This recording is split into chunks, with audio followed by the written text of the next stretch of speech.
Okay, so welcome guys. Fun show here from Project Lambo, and this is all things gaming. Today we have got, as always, Iqbal Khan, our COO. We have also got two very special guests today that I'm very excited to be talking to.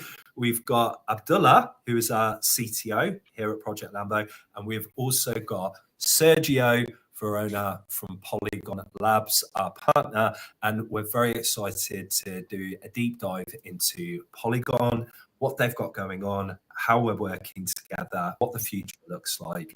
And of course, we will be playing a little bit of Fortnite, as we always do at the end, and seeing how Sergio gets on representing the Polygon Massive on the media board. So yeah, as always, guys, if you've got any questions, if you're tuning in and have got any comments, feel free to leave them there.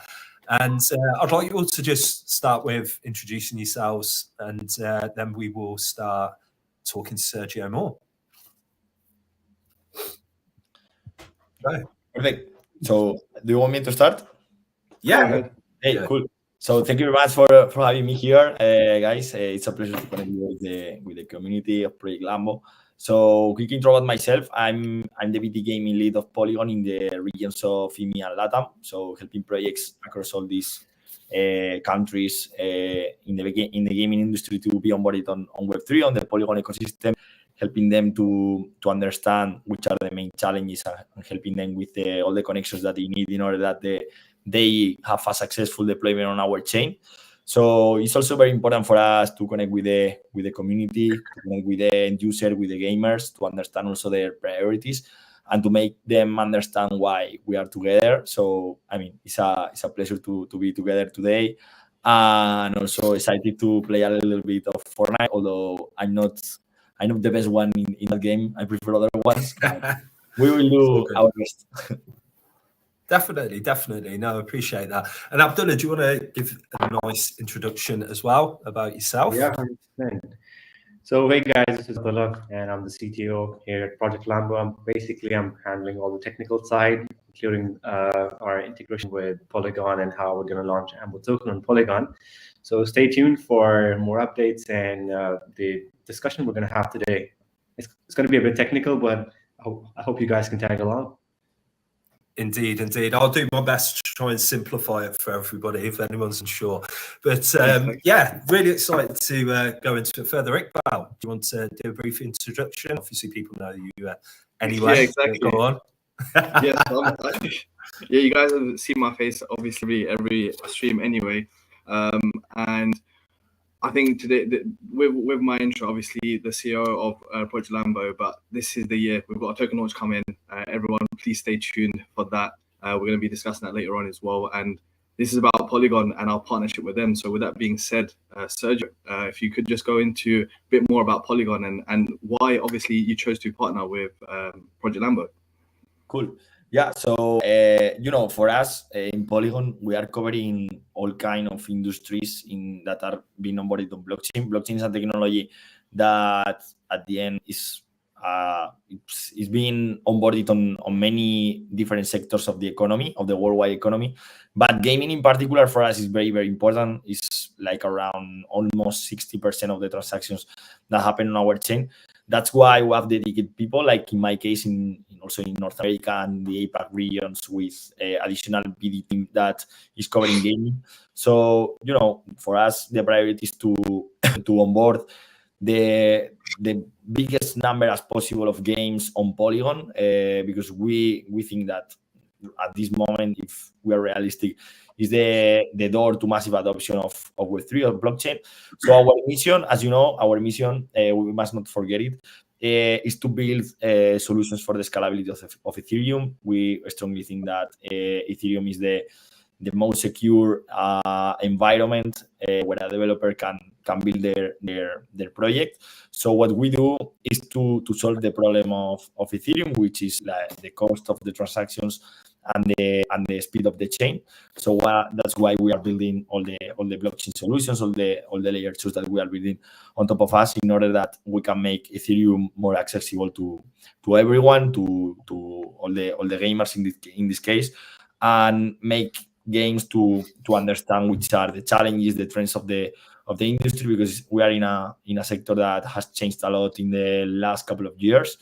We are in a moment that there has been a shift of minds in 2023 mainly. Now I like Project Lambo because I think it's a project that is focusing more on the experience of the user, on the gameplay, which at the end is product, and the core of gaming at the end is to make people to have fun. We must not forget it. And blockchain is something that is not inventing nothing; it's just improving processes. It gives you the possibility of ownership, of interoperability, of identity. So all these benefits is what blockchain allows, but we must never forget that the gameplay must be at the epicenter, and we must take care of it. So this is a little bit why we are together. That's why we are working together between Project Lambo and Polygon. We are helping Project Lambo in several fronts, and also Project Lambo is helping us in order to achieve more community, which at the end is the end mission as well. Good. Love that. So, why would you say that gaming projects choose Polygon? What's so special about Polygon? Why that makes gaming projects go for it? Yeah, good question. So I think that there are different different things here. I think that we have been for a while in the industry. New blockchains are rising as well, with solutions that I'm sure that will be valid in the upcoming months. The thing is that Polygon, I think, is a trusted solution that has been in the market for some years. And the key of everything is that we make possible that the game developers and the gamers have experiences with low gas fees. I think this is like one of the key things that we must think about. And also the other thing is that we have taken care of the community as well. I think that one of the missions of blockchains at this moment is not to generate revenue, because at the end, in Polygon, at least at this moment, we only have 2% of the validators of the network, so it's totally decentralized. We are not revenue generators. So what the mission at the end is to create a community of developers, a community that trusts on Polygon and that builds projects in the long term and stick with us. On the other hand, we give them several things that make them to stay with us, like, for example, all the technical support that they need, all the ecosystem that we have built during the last years through both technical partners plus go-to-market partners. Here include, let's imagine, wallet providers, NFT protocols, marketplaces, oracles, all these kind of partners take time. So to build a blockchain from scratch, you have two things. One is the technical part, but also on the business side, you must take care of all the ecosystem that you want to create in order that all the banks can take advantage of it. So that takes time, and we have already built that. And so that's why we also have a good amount of games with us. An example here is like with you guys, we have managed a lot of connections with launch pads, with marketplaces, with gaming guilds, So I think that things like this make things faster, make things easier for the developers, and help a lot. Also, we give them like all the marketing support that they need for the successful deployment, in order that you can connect with all the gaming community of Polygon. And as I said before, also we cover all the help that you might need from our connections for user acquisition, which is one of the biggest challenges right now. Love that. I think it, for me, I've been in the space for a while. I've been in the space for like over 7 years. So it's been really interesting for me to see projects like Polygon to what they have now turned into. I mean, the ecosystem growth has just been phenomenal. But there are, especially in 2023, certain things that just stood out for me that I was like, wow, that is a partnership and a half. And for me, what I wanted you to speak a little bit more about is the marriage of this ZK EVM between Polygon and Immutable, which is obviously another one of our partners that you introduced us to as well. Just talk us through a little bit about what the benefits are going to be and why that partnership is so important for the industry. Yeah. Okay. So, well, as you know, Immutable is one of the most important front-end provider in Web3 gaming industry.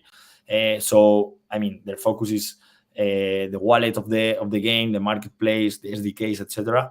The thing is that they are not a blockchain, so they need to partner with a blockchain that gives them like the backend solution in order to incorporate it in games. Okay, so prior to our partnership, they were partnering with Starware. The problem of Starware is that it's not an EVM compatible solution, so they were looking for this EVM compatibility in order that all the games that were working with them could be interoperable between them in the Ethereum ecosystem. So this is why the partnership came and we announced it in GDC last year in 2023. So the objective of the partnership is to deploy a new blockchain, which is called Immutable CKEVM. It's a dedicated app chain for gaming in order to increase throughput and decrease gas fees. As you know, all the gaming projects until this moment were in Polygon POS. Some of them are still over there, and many of them are going to be still over there on the long run. The thing is that we add another possibility inside the same ecosystem, so you can deploy as well in both of the chains, and they will be 100% interoperable. Okay, so the idea of this app chain is that only gaming projects will be there. So we improve the amount of the games that are going to be on the blockchain. So at the end, the objective at the end is to increase the user experience, to decrease gas fees, and to increase the throughput. Okay, so this is the core of the technology. How we are going to do this? With a CDK, which is a chain development kit that on the basis has been created by Polygon. We give them all this tech stack to Immutable and they deploy it. Okay, so the advantage in terms of business, well, here we have advantages in terms of a technical perspective that I mentioned before, but on a business perspective is that we join all the pipeline together between Immutable and Polygon, which are like the two biggest technical partners right now in gaming. If we see like the number of games that are in these ecosystems, there was a report last month from Game 7 that said that we were like the number one. Together with Immutable, we are even stronger in terms of games. But I think that these numbers are great, but we must be ambitious and we must think about the next challenges. And for me, the next challenge, and this is what I'm experiencing in my position as VP of Polygon in gaming, is that we must take care a lot of user acquisition. I think that we have the games, we have good titles that will be released during this next year. So now we have to work a lot with collaborators that help us to increase the audiences of these games, because at the end it's a win-win for everyone. It's a win for the game because they have more users. It's a win for the blockchain because they have more transactions. We have more wallets onboarded. It's a win for Immutable because they are going to close more leads with their own solutions. So, I think that everyone have their own interest, but I think that everything is aligned. For sure. Perfect. And Abdullah, just out of interest from your side, I mean, obviously you're our CTO here. What stood out for you with Polygon, with kind of the tools that they've got available? Because that's another thing that I wanted to sort of touch on that you can both speak on. That again, the tools that are starting to be available from different blockchains now is mind-blowing. You can plug and play so many things. And I think these last sort of 2 years, people have worked and collaborated very smartly to be able to offer a far better user experience, not just for the developer, but for the end user as well. And I think what you said earlier, Sergio, is kind of a testament to that. It's about, okay, for user acquisition, what does that experience look like? How can we speed it up? How can we have it as invisible as possible? So what stood out for you, Abdullah, that you liked that Polygon have got? All right, so basically, I think one of the major reasons why we went with Polygon was because it's Ethereum based. And, the largest user base, I would say, comes off usually this Ethereum based chains. People tend to use Ethereum based products a lot, right? And Sure. Polygon, I would say, is one of the largest competitors on layer 2. And like Sergio just explained, that 60% of the projects they're doing are basically gaming projects. And hence, what could be the choice is very easy for us. It's Polygon, an EVM, a layer 2 based base chain, and all the gaming projects out there are using it. So why shouldn't we? That was a very easy choice.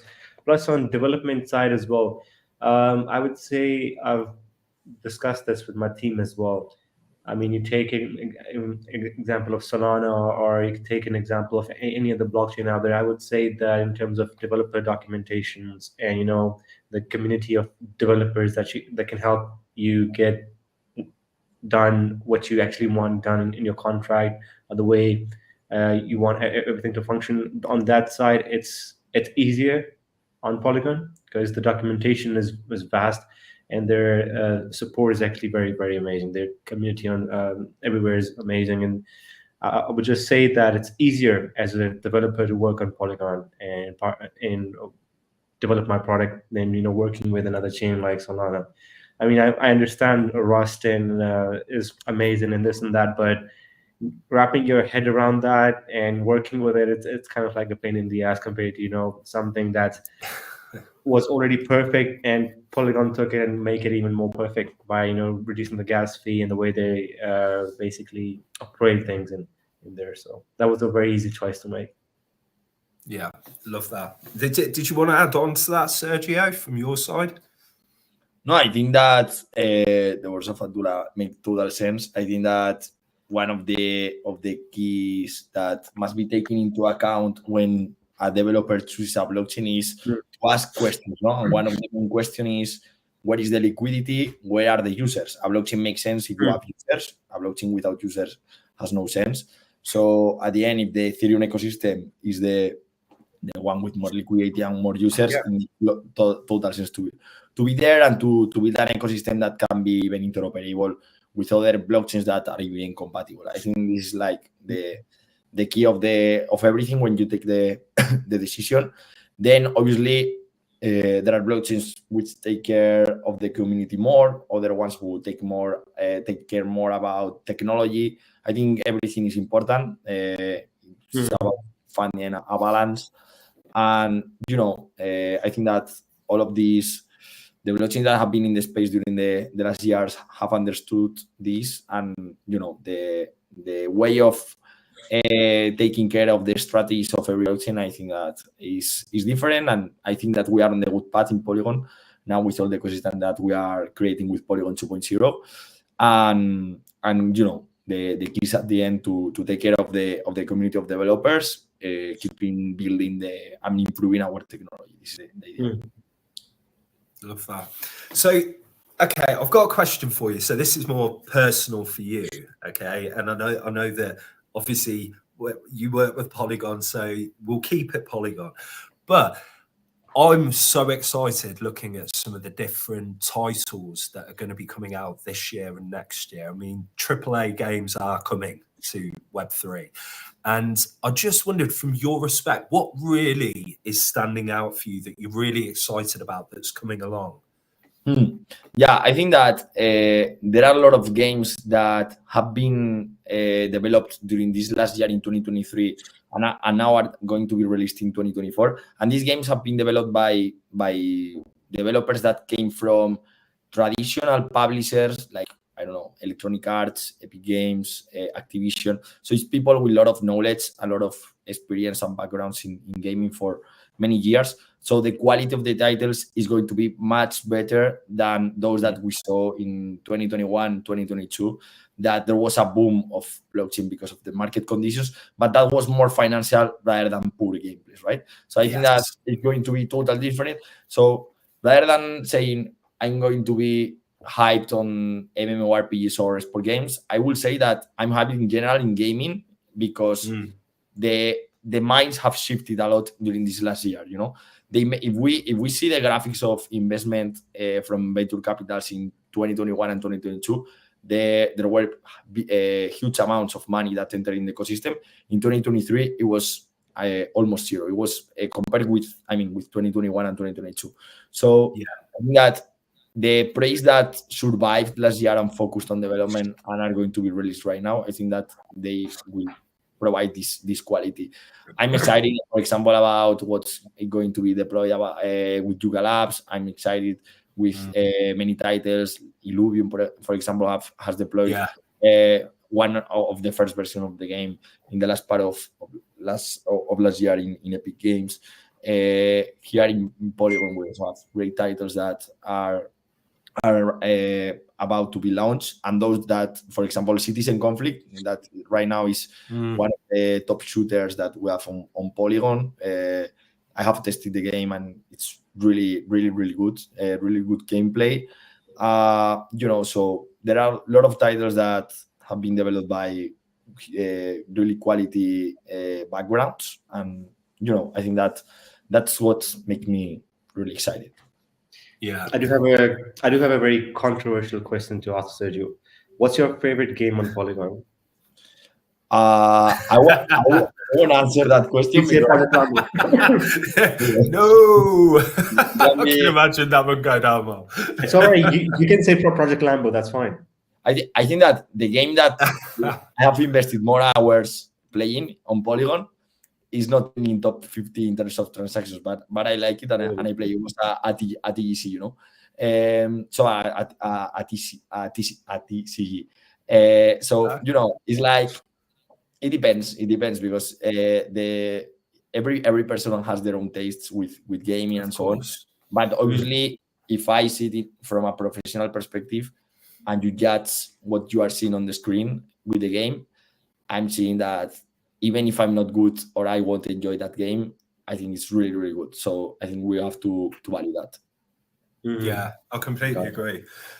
I think, again, someone that kind of experienced Axie Infinity at the beginning to then see even like the trailer for Shrapnel, for example, it's like the difference is just insane. You can see that those AAA titles are coming along. The narrative for gaming, I think, is huge for this next probably decade, if I'm honest with you. But for me, what challenges have we got ahead of us here for adoption? And for me, like, the technology that is existing already is so mind-blowing and sometimes difficult to explain to people. And the theme that I've seen in so many of these X spaces that we've been in and conversations is always, making it an invisible layer and the user experience. What would you say is like the main challenge that is ahead for Web3 gaming, Sergio?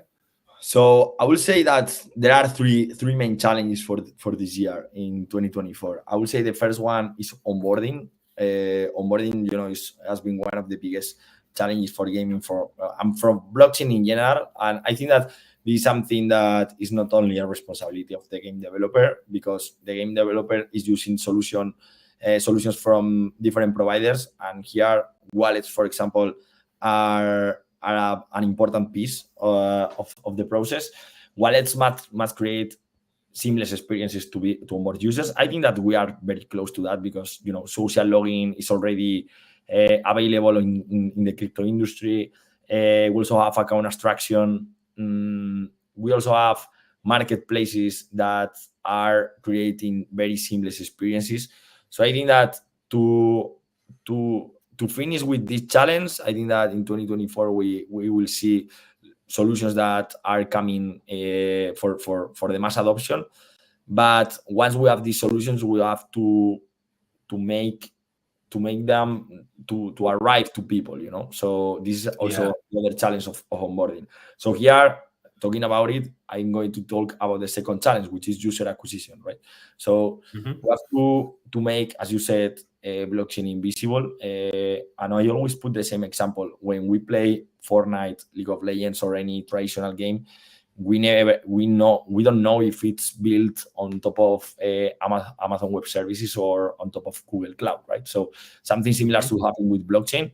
It must be like a value layer of internet. That's it, and the player must be focused on the gameplay, and this experience must not be interrupted. Okay, so I think that the closer we are to this, the better for mass adoption.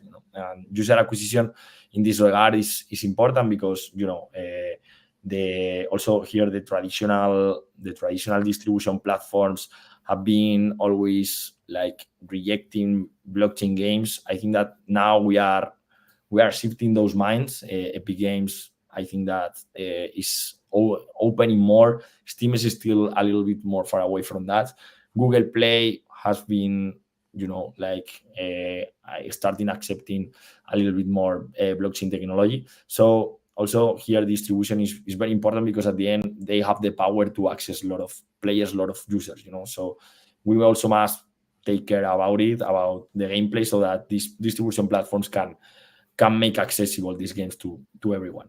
And finally, the last challenge that I envision is investment funding. There were a lot of projects that were focusing the funding of the project on the token. I think that is a big mistake, because at the end you are just creating an asset which is speculative, and if you don't focus your growth strategy on the gameplay, I think that for every game developer is going to be a fail when the market conditions are bad, because you have always this question: what do you have in a bear market if the financials are there? You don't have nothing, no? So I think this is another challenge.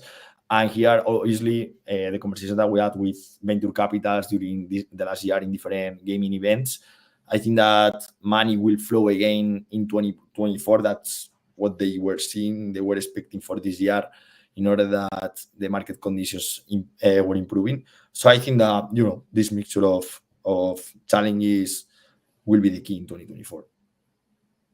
I think that's very well said. You're very well versed, Sergio, and I'm glad to be working with Polygon.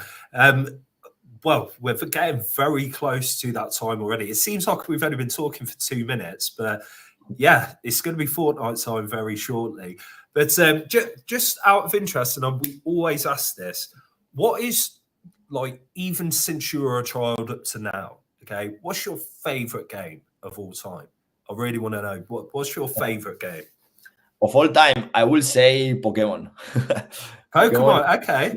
Yeah, cool. Because it's the first game that I played in my life, and my childhood was based on that game, It was like the game that I played more when I was young. And after that, I would say I have played the game that I think that I have invested more time, I think, is FIFA.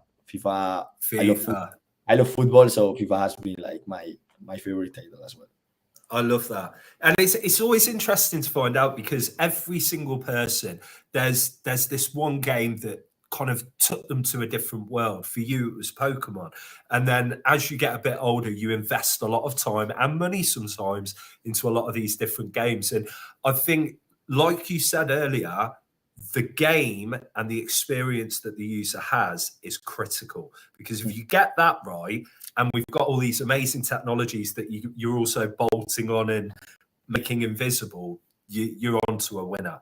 And Abdullah, I'm going to ask you exactly the same question, my friend. What's your favorite game of all time? Well, my favorite game, I would say, is, there's too many to choose from. I usually like simulation games, basically. So I'm going to go for Flight Simulator. Flight Simulator, yeah, that was a popular, though, very popular title. And Iqbal, I don't know what yours is. So what's your favorite game, Iqbal? Yeah, I think I discussed this before. I don't really have a favorite game, but I feel for me it was the games that you can play with multiple people. But when you spoke about Crash Bandicoot before, that brought back so many memories. Like those sort of games, I think they're just so fun to play, basically. Yeah, with FIFA, etc., it's fun. But I don't know. About split screen games. Split screen games. Yeah, Oh, actually, yeah, especially for you, Sergio. Like with FIFA now, I feel like I'm tired of it. Like I'm tired of breaking controllers. Basically, I can't do it anymore. You just need to get better. That's the problem. No, but I think just saying those words out loud, split screen. It doesn't like that. Is my children? That was the best. You got no chance. I'm not playing split screen. They want the entire screen to be able to see everything while they're playing Call of Duty or whatever it is. Back in our day, as youngsters, it's like they came around and knocked the door, and we all plug in the controllers into the same console, play split screen, and even 4 of you on the same screen. I remember that with like Mario Kart and things like that. With online gaming, I know it's all great. Like you can play with so many different people. But I would say that that's the thing that this new generation does know the feeling of. Like, for example, do you know Gears of War?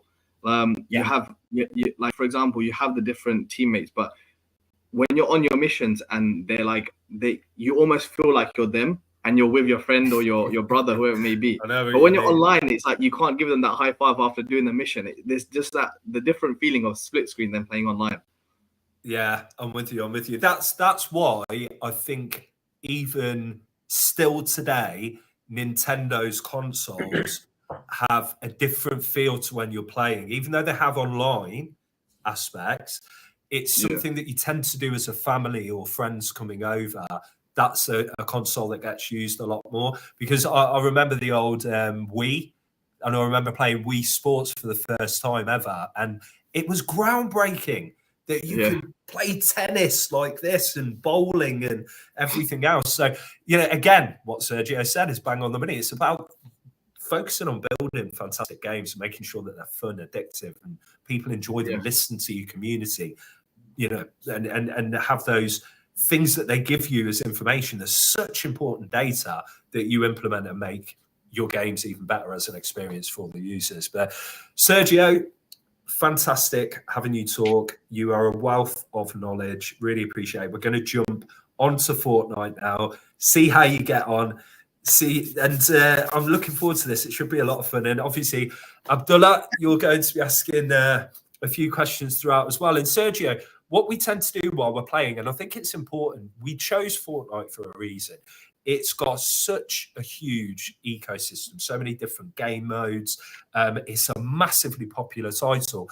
But as a Web 2 game, and obviously Epic Games have brought on over 70 Web 3 games now, it's to point out parts of the game that maybe a Web 2 user hasn't even thought about that benefit them so much that Web 3's got available today. So I'd love to hear some of your thoughts on that as well. So we'll jump over to that now. Just going to sort my sound out and we can get going. Where are we? For people who are wondering why am I not there, I'm there in prayers. Exactly. You can be pointing people out for us today, Iqbal. Yes. Sorry, Abdullah. Right, where are we? Sergio, do you have Fortnite on your screen as well? No. Or is it I'm playing on another computer. So you're playing on another computer? Yeah, that's it. Oh, okay. Right. Let's update that. Okay, I'm ready. So, yeah, we want to try and get in without question. We'll have two games, one with building, one without building. And that's your opportunity, 2 games, Sergio, to try and see how high you can get up on the leaderboards. And we will do everything that we can to help you get as many kills as you can. Let's see. I'm not, as I said before, I'm not a professional of shooters, but yeah, neither am I. But we'll have fun. Yeah. But look, no pressure at all, Sergio. But you are representing the whole of Polygon Labs here. Okay, just remember that. We will hide in the tree bush, and then nobody can see us. Exactly. Just hide in the tree bush, wait until the end, then all jump out and kill everyone. Yeah. That's the strategy. I love it. Perfect. So, yeah, where we gonna land, guys? What do you reckon? How often have you played Fortnite before? Me? Yeah. I think that I have like around, I don't know, 10-20 matches in my life, you know. Okay. So about the same as me then. So I don't know. I'm not a professional on building. Just I have enough. I'm terrible. I have enough with surviving and trying to make a headshot. I'm so with you there, Sergio. I get referred to as the medic. Basically, I go around carrying the medical supplies to make sure everyone's got what they need. Right. Okay. Let's get it going, guys. Right, Iqbal, do you want to choose where we're landing? All right, let's just go to. Is this a different map? Ruin Reels. What did you say? Ruin Reels. It does look like a different map, doesn't it? Yeah, Yeah, it does. It is. Yeah, It's been I think it is. It is. Right, I'm jumping out now. So we're heading towards the red marker. And yeah, let's see if we can get a win, guys. Yeah, so what would you say, Sergio, is the biggest improvement that Web3 can have on existing Web2 gameplay? Well, I think that the ownership of assets, I think, is one of the keys because we have always played games, invested time on them, and you invest money, you invest time, you invest efforts, and there is some day that you get bored of it, and everything that you have invested goes out, right? So I think that blockchain gives you the possibility of trading with those assets, with and I'm a little bit concentrated because I'm dying almost.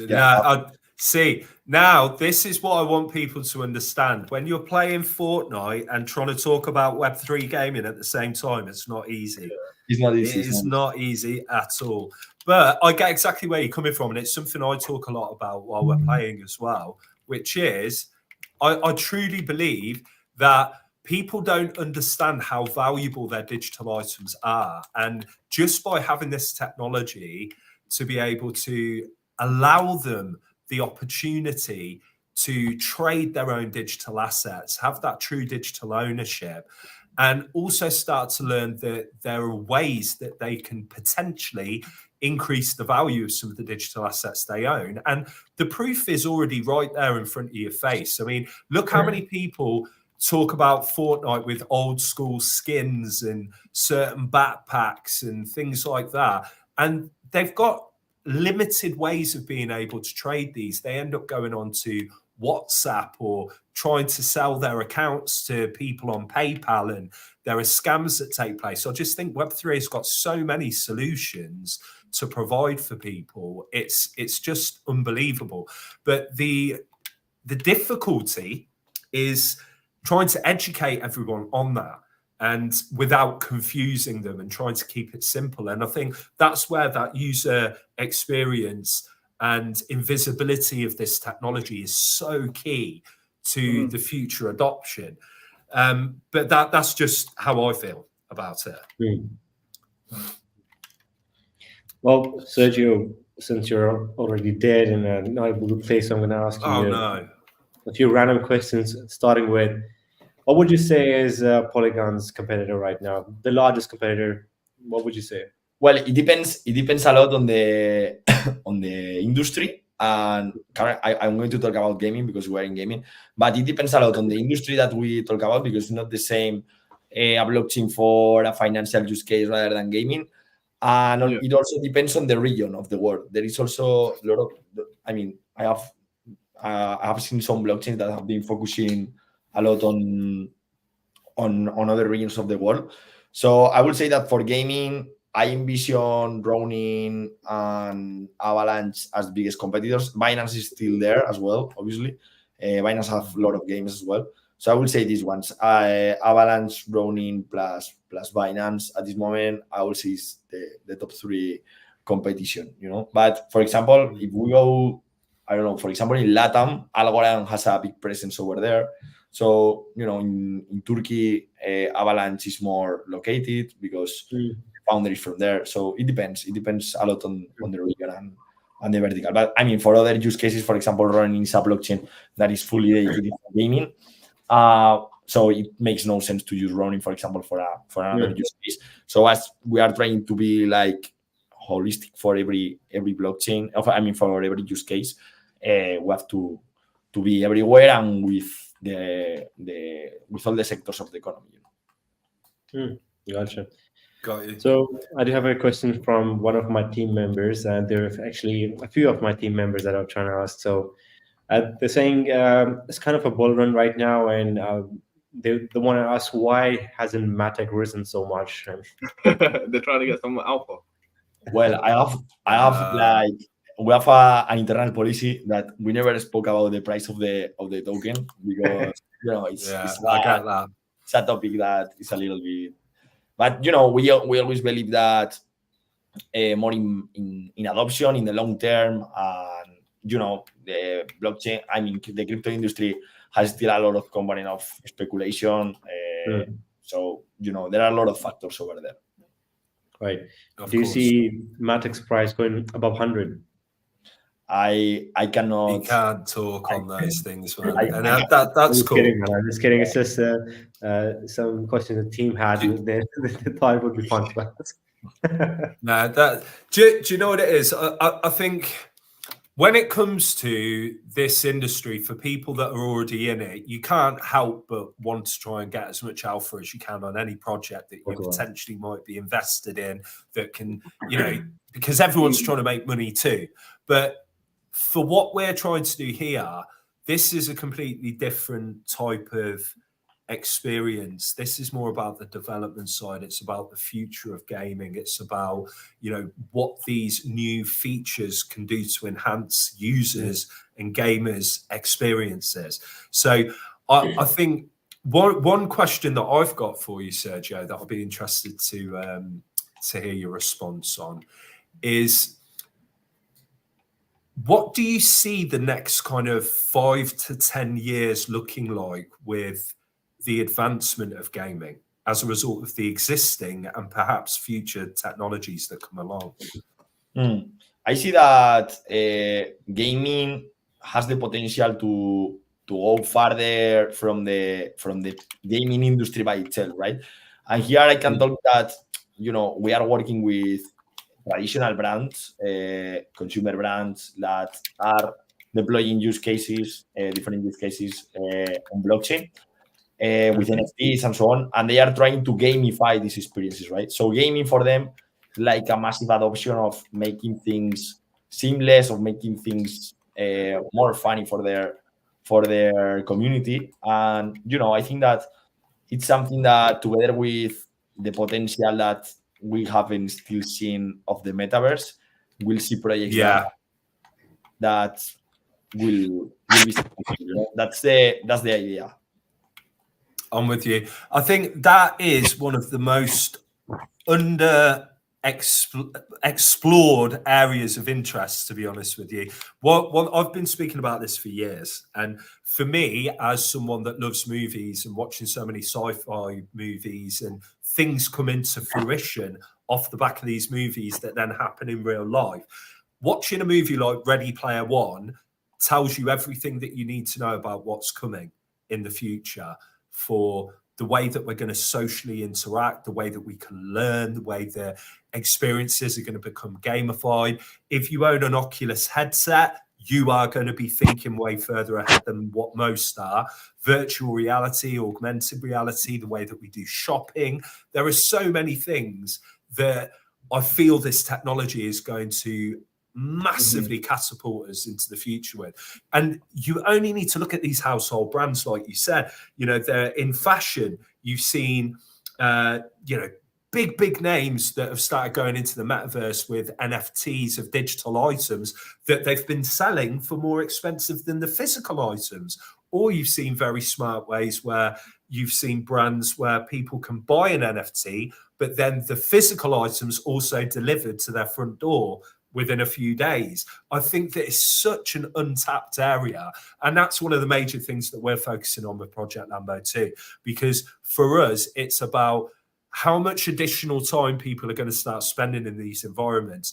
I can tell you now, my kids who are like 15, 17 and 20 now, the amount of time they spend playing these types of games, and they socialize in these environments now, but that is only going to become bigger and better.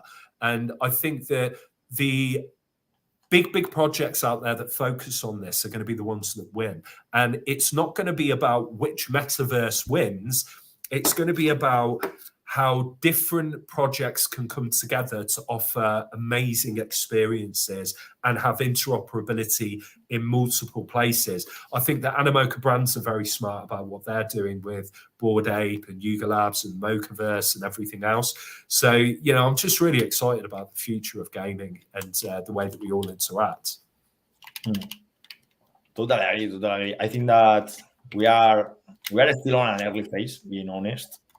I think we need more time, but Definitely. there is a lot of interest of the traditional and big brands of being onboarded here, and I think that also we are seeing a change of the narratives that we show not only in gaming but also in NFTs. I think that NFTs and gaming are two verticals that have to go together, and NFTs I think that now are linked more to utility rather than to pure collectibles. I think that I agree. the utilities that that NFTs can give you are like this. You are linked to this component of phygital experiences, phygital plus digital. So I think that this mixture of change of narratives will be the key for the next coming years. Agreed. You see, that this is what I love about doing these live streams. It's like, don't get me wrong, I play video games with some of my friends on occasion, and we all talk about what you got up to for the week and the weekend. But this truly is my passion, you know, Web3 gaming, and to be able to sit and speak to, you know, amazing minds in the space about, you know, where this is going and what their opinions are while playing a bit of Fortnite. It's just cool. You know, it's really cool. I'm surviving, so that's also cool. Indeed. Yeah, Iqbal's normally our kind of sharpshooter, so he tends to look after us, make sure that we are revived, and tells us which direction we should be going in. So, someone's shooting at us, I think. Oh, yeah, from which direction? Oh, over by where the rocks are, right? Yeah, getting shooting. Let's get up there. Take them out. Let's show how strong this Project Lambo and Polygon partnership really is. So, Abdullah, any? Oh, yeah, I'm heading down. Oh yeah, I see him. He has clashed. I don't know why. Ah, okay. I want to watch the car. Watch the car. You know, it's hard to answer questions and play the game at the same time. Why is there so many people? 100%. Oh, right, come on, guys. Yeah, I'm down. Sergio, it's on you. Okay, so we've had 2 games and we didn't do the greatest, but we can have one more just because the first game was so fast. And this is do or die time now, guys. Okay? Yeah. We've got to really concentrate here. Was that 0 build, Iqbal, that game? Yeah. Do you want to go into build? Yeah, let's have 1 on build and call it, and that's it. And then we'll end it. But I'm trying to reconnect because I think that my game clashed, but I'm trying to. I think so. Oh, no worries. No worries at all. So let me just bring that back up. Okay. So how long have you got, Sergio, before you've got to shoot off? Sorry? I was just asking, how long have you got left before you've got like your next meeting? Are you okay for one more game, or have you got to go? I have. Which time is it? No, yeah, 4. I have another one. I have to leave at 4, but I think that we can die in 8 minutes. You got no there hope. You go. No hope. No hope. It's amazing. Come on, we've got to do this. We've got to do this, even if you've got to shoot off. Basically, where we're landing is as soon as you can jump on the bus, we jump straight away and land. Okay. Oh, okay, cool. This time, Sergio, let's just try hiding in the bush and see what happens. Yeah, I think we should have gone with that option, shouldn't we? Oh, it's amazing. Do I need to return to lobby? Yeah. I think you do. Sorry. There we go. All right, guys, this one's going to be a serious game, so we can see how Yeah. skilled Sergio is. We're concentrating now. This is No quality questions. No, teamwork. Sergio's going to focus on gameplay this time. You know it. What we'll do, Sergio, because I want to make sure we're fair to you, is as soon as we start playing FIFA on these live streams, we'll bring you back on so that you can really showcase your skill set off. Okay. Now, well, I told you before, right now, in this moment, I think that the game that I invest more time is League of Legends in Web 2. So it's another League of Legends. Yeah. Okay, cool. So, Either or. And obviously, those of you that are watching and tuned in, if you've got a specific game that you would love for us to play and get involved in, please do let us know in the comments. We are going to be starting up, as promised, this year as well. We will have community members that can join us in game as well. So one lucky person will get to join and play with whoever we've got on the show. But yeah, we will be starting that very soon, and we'll keep you updated. Okay. Sergio, like in terms of obviously gaming itself, obviously the way that Web 2 gaming is, when do you feel like we'll see a good transition of Web 2 gamers really coming towards Web 3 gaming?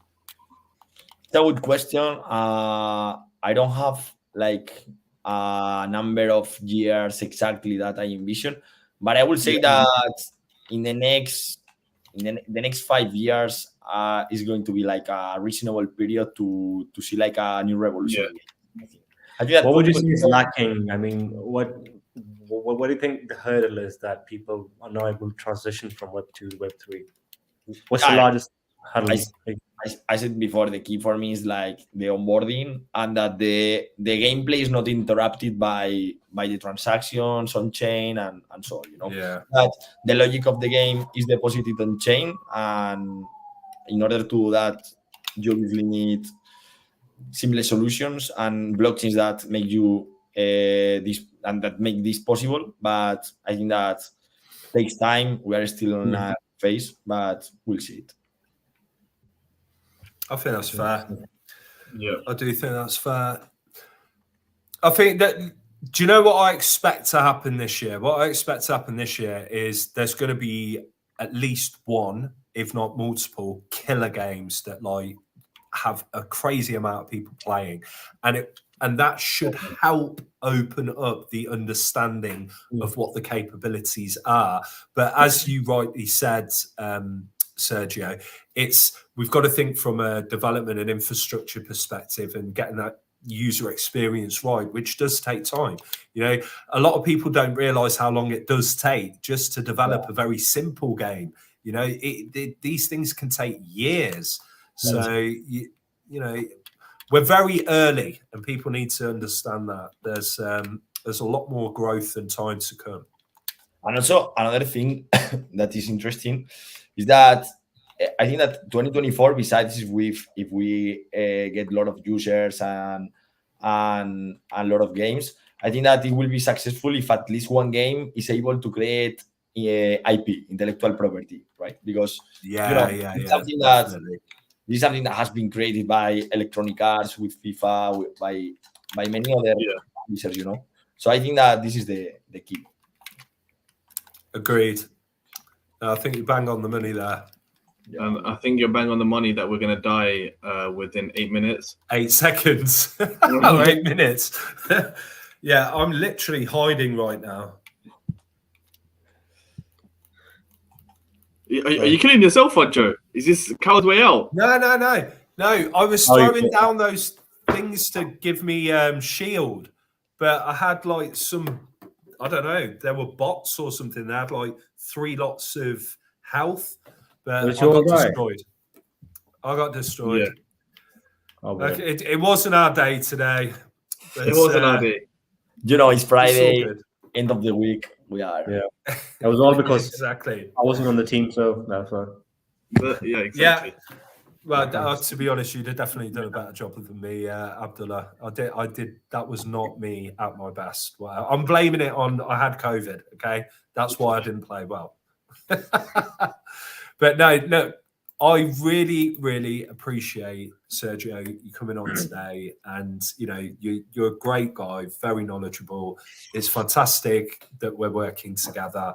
I also wanted to say that we definitely won't play Fortnite again, okay? We will move on to League of Legends or FIFA in our next game. But look, there's a lot of people that would have tuned in today that would have took a lot of fantastic information from what you've shared. And I think there was some really good questions that were thrown out there. And I'm looking forward to inviting you on again. But yeah, thank you. Appreciate you coming on. Also, just for any of the builders that are out there that might be tuning in, or other people that are just interested in what Polygon is doing and want to find out how they can get hold of some of these developer tools and information, what's the best way for them to do that? Well, if they are developers, they can reach out to us and we can pass, and we can, it depends on the region that they are based and what they are developing. There will be always a person ready to listen to them and ready to help, you know. So I think that we are working with both companies that are starting, with the startups, and with the biggest companies in the world, like the ones that we have already announced, like the Starbucks of the world, like you know, Formula One. So, you know, we are working with many brands, many studios. Many of them are very big, but we have even more that are still on a very early stage. Love that. Perfect. So you can reach out directly to them, guys. Obviously, check out their website as well for any information. One thing I will say is, honestly, the amount of information that you can find with Polygon, the amount of tools, how helpful all the team is, and who they can put you in contact with is fantastic. We're very happy to be working with them and have them as a partner. And there's a very bright future ahead for Web3 gaming. Definitely not for us on Fortnite for Web2 gaming, but for Web3 gaming, there is a bright future ahead. So yeah, thanks a lot for everyone that's tuning in. And any comments, please do leave them for us. We always get back to any of the questions that are left. Thank you, Iqbal, as always. Thank you, Abdullah, for joining us today as well. And we'll catch up with you guys in next week's stream, where we promise to get more than 3 kills. Thanks a lot, guys. Take care. Take care.